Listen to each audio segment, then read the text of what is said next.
دو محرم الحرام اسلامی تقویم کا دوسرا دن ہے، اور یہ دن بھی تاریخ اسلام کے کئی اہم واقعات کا گواہ ہے۔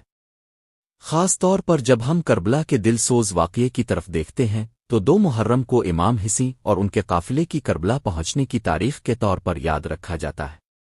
2 محرم کے اہم واقعات: 1 حضرت امام حسین کا کربلا پہنچنا 61 ہجری۔ 2 محرم 61 ہجری کو امام حسین اپنے اہل بیت اور چند جانصار ساتھیوں کے ساتھ کربلا کے میدان میں پہنچے۔ یزید کے لشکر نے ان کا راستہ روک دیا اور یہیں پر ان کے قافلے کو قیام کرنے پر مجبور کیا گیا۔ اسی جگہ 10 محرم کو واقعہ کربلا پیش آیا، جو اسلامی تاریخ کا سب سے بڑا المیہ سمجھا جاتا ہے۔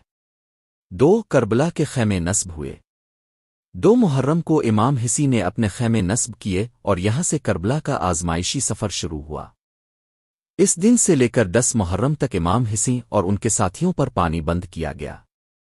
سبق اور پیغام: 2 محرم ہمیں قربانی صبر حق پر ڈٹے رہنے اور باطل کے سامنے نہ جھکنے کا پیغام دیتا ہے۔ امام حسین کی قربانی صرف ایک شخص کی نہیں بلکہ پورے دین اسلام کی بقا کے لیے تھی۔